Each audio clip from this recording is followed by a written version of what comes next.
Hi friends. मैं हूं आपका वास्तु आचार्य प्रदीप मिश्रा। आज मैं आपसे बात कर रहा हूं 5 एलिमेंट्स की और उनकी साइकिल की।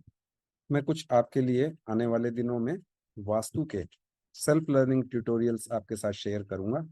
तो जिन लोगों ने मेरा चैनल लाइक और सब्सक्राइब नहीं किया है, नीचे पेज पे दिया हुआ वास्तु प्रदीप चैनल, आप उसे लाइक और सब्सक्राइब करें।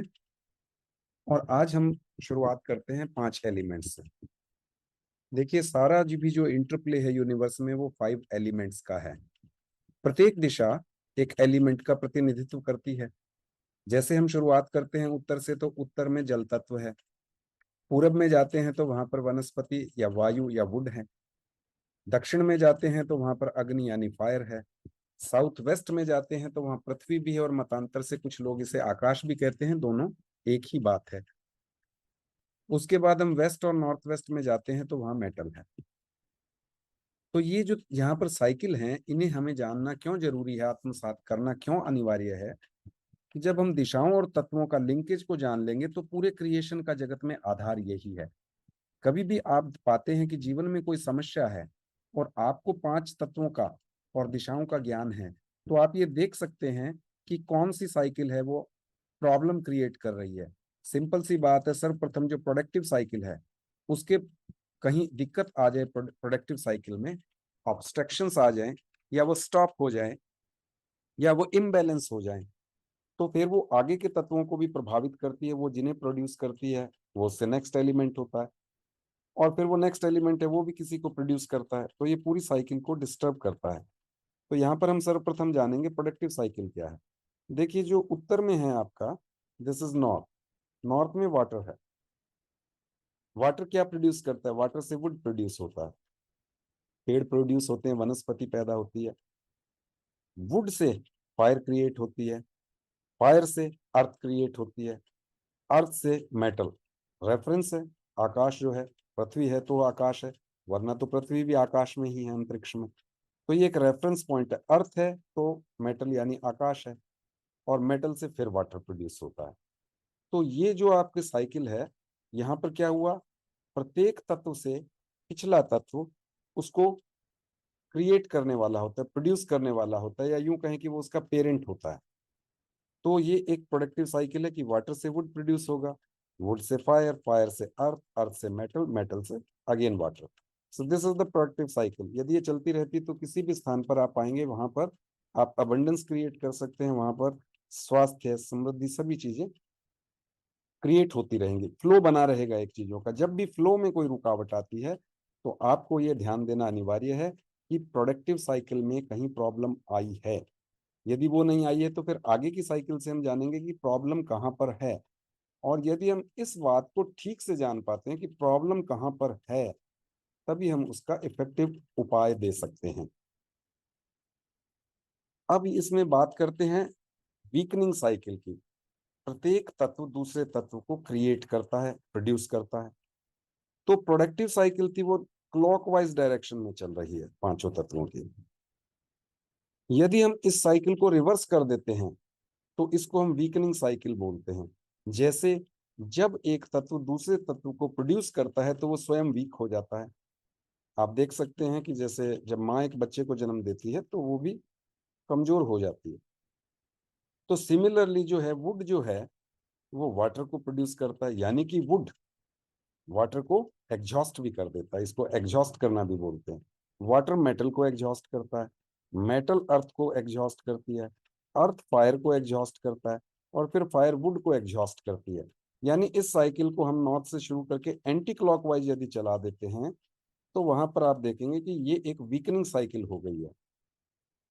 तीसरी साइकिल है जो हमें सबसे ज्यादा ध्यान देना है। इम्बैलेंस को क्रिएट करने का जो सबसे बड़ा कारण पाया जाता है वो डिस्ट्रक्टिव साइकिल का क्रिएट हो जाना होता है। यानी कि एक एलिमेंट जो दूसरे एलिमेंट को कंट्रोल करता है या डिस्ट्रॉय करता है, वो जब उसकी दिशा में पहुंच जाता है तो वह असंतुलन गंभीर परिणाम देने वाला होता है। परिणाम किन तलों पर आते हैं? देखिए, वास्तु आपसे 5 कोशों में 3 कोश पर इंटरेक्ट करती है। पहला आपकी फिजिकल लेयर है, सेकंड आपकी एनर्जी बॉडी है, थर्ड आपका माइंड बॉडी है। इसको हम स्थूल शरीर, प्राणमय कोश और मनोमय कोश भी कहते हैं। तो जब आप पाते हैं किसी जगह जाते हैं या किसी वास्तु की जहां पर प्रॉब्लम है, वास्तु से जनरेटेड इम्बैलेंस है, तो उससे फिजिकल बॉडी पर बीमारियां आनी शुरू हो जाती है। दूसरा क्या है, आपका एनर्जी बॉडी। आपको शरीर में बीमारी नहीं है, लेकिन वहां पर मन में कुछ आपको अनइजीनेस आप फील करते रहते हो उस एनवायरमेंट में। डिजायर्ड गोल आप प्राप्त नहीं कर पाते हैं, अपने गोल्स को तक नहीं पहुंच पाते हैं। तो ये जो असहजता है, ये आपको एनर्जी बॉडी में जब क्रिएट होती है, तो उससे आपकी अभिव्यक्ति पर भी असर पड़ता है। और कई बार ऐसा भी होता है कि हम फिजिकली तो फिट है मेडिकल के पैरामीटर पर, लेकिन भीतर हम कहीं यह महसूस करते हैं कि हम स्वस्थ नहीं है, कुछ ठीक नहीं है। तीसरा जो आपका मनोमय कोश है, वो आपके डिसीजन को डायरेक्टली इम्पेक्ट करता है। यदि आपकी वास्तु आपको सपोर्टिव है, तो मैं आपसे यही कहना चाहूंगा कि आप अपने जो लक्ष्य हैं उन्हें आसानी से प्राप्त कर सकेंगे। आपकी सोच में क्लैरिटी होगी, आपको ये क्लियर होगा क्या करना चाहिए क्या नहीं करना चाहिए, और क्या करना है वो कब करना है। प्रॉपर प्लानिंग और एग्जीक्यूशन आप तब कर पाते हैं। तो डिस्ट्रक्टिव साइकिल में क्या होता है, बड़ा सिंपल सा रूल है कि एक तत्व दूसरे को पैदा कर रहा है। तो जो तत्व यहाँ पैदा कर रहा है वो तो पेरेंट है, वो तो पेरेंट एलिमेंट हो गया, और जिसको वो पैदा कर रहा है वो चाइल्ड हो गया। तो उन दोनों का रिलेशनशिप जो है वो पेरेंट और चाइल्ड का रिलेशनशिप है। अब वो जो चाइल्ड है, वो जिसे प्रोड्यूस कर रहा है, तो वो जो है वो ग्रांड चाइल्ड हो गया। तो यहाँ पर हमेशा नेक्स्ट एलिमेंट से नेक्स्ट एलिमेंट जो होता है, किसी भी एलिमेंट का नेक्स्ट से नेक्स्ट एलिमेंट है, वो हमेशा कन्फ्रंटेशन में होता है, 180 डिग्री होता है। तो यहाँ पर देखिए, वाटर जैसे है, तो वाटर से अगला एलिमेंट वुड है, वुड को हम छोड़ देंगे, वुड प्रोड्यूस कर रहा है फायर को। तो वाटर और फायर का कन्फ्रंटेशन है। वाटर फायर को डिस्ट्रक्ट करता है, आग बुझाने के लिए, एक्सटिंग्विश करने के लिए हम वाटर का इस्तेमाल करते हैं। और यदि आग बहुत ज्यादा हो, तो इस प्रोसेस में वाटर भी को भी हार्म पहुंचता है। वाटर या तो एवेपोरेट करता है या गर्म होता है। तो सिमिलरली दोनों ही अपनी क्वालिटी गुण धर्म को खराब करते हैं। वाटर यदि इम्बैलेंस है, तो आपके इमोशन, आपकी विजडम डायरेक्टली इफेक्टेड होगी। सिमिलरली प्रोडक्टिव साइकिल में अब वुड पर भी उसका इम्पैक्ट जाएगा कि यदि वाटर आपका प्रोडक्टिव नहीं, प्रोड्यूस नहीं करता है वुड को, तो फायर वाटर के कारण भी वीक पड़ रही है, और आपकी क्रिएशन साइकिल टूटने के कारण भी वीक हो रही है। तो ऐसे केस में उपायों में हम क्या करते हैं, उसको मैं अलग स्लाइड में आपसे डिस्कशन करूंगा। और ये जो उपाय इन इम्बैलेंस से जब हम इनको ट्रीट करते हैं, तो जो अनुभव है और लोगों का भी, और जो अनुभव है मेरा भी इस विषय में काफी वर्षों से, 15-20 वर्षों से, तो वो तुरंत चमत्कारी प्रभाव देते हैं। तो अब वाटर है वो फायर को डिस्ट्रॉय करता है, वुड जो है वो उससे नेक्स्ट एलिमेंट फायर है, उसका चाइल्ड एलिमेंट फायर है, वो फायर को इम्पेक्ट नहीं करता। फायर जो क्रिएट करता है अर्थ, तो वुड है वो अपने ग्रैंड चाइल्ड अर्थ को क्लियर ऑफ करता है। भूमि में जो आपके सक कर लेता है उसके मिनरल्स को, उससे वाटर लेता है, वो टीयर ऑफ करता है अर्थ को। और अर्थ जो है वो यहाँ पर कंट्रोल करती है वाटर को।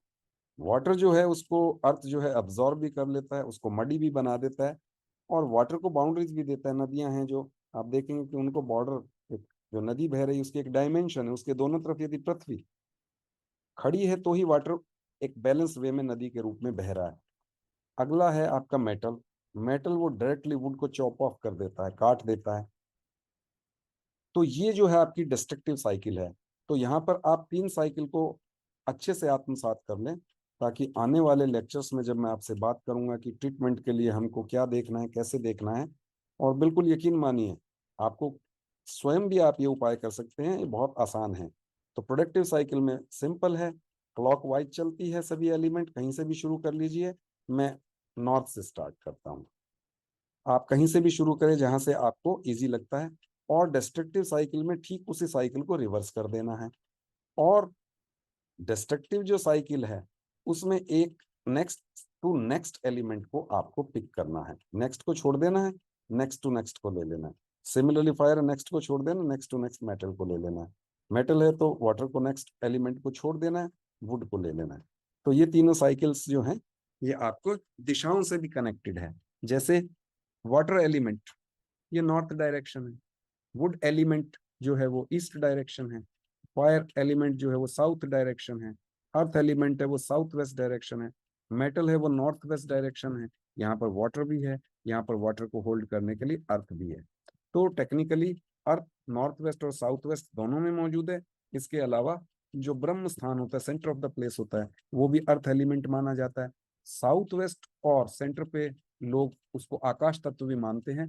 जैसा मैंने कहा कि अर्थ एक रेफरेंस है आकाश के लिए, वरना तो सभी चीजें जो है वो अंतरिक्ष में ही तैर रही है अपने अपने एक्सिस पर। तो इसे आप अर्थ से समझते हैं तो भी अच्छा है, इसे आप आकाश से समझते हैं तो भी अच्छा है। तो इसके बाद मैं नेक्स्ट वीडियो में आपसे बात करूंगा कि ये जो 5 एलिमेंट की साइकिल है बेसिकली वास्तु में कहाँ काम आती है। इसे आप स्वयं कर सकते हैं, अपने घर पर कर सकते हैं, कि आप देखेंगे कि जो भी एलिमेंट्स हैं उनकी दिशाएं हैं, उन दिशाओं में उनको बैलेंस कैसे करना है। उसमें यदि कोई प्रॉब्लम स्टेटमेंट यदि क्लाइंट दे रहा है तो वो कहाँ क्या इंडिकेट कर रही है कि प्रॉब्लम कहाँ पे है। उसके बाद यदि कन्फ्रंटेशन है तो उसको कैसे हैंडल करना है। तो इन सब पर हम आने वाले वीडियोज में बात करेंगे। तो तब तक आप मेरे चैनल को सब्सक्राइब जरूर कर लें और अपने सुझाव भी मुझे लिखें। नमस्कार।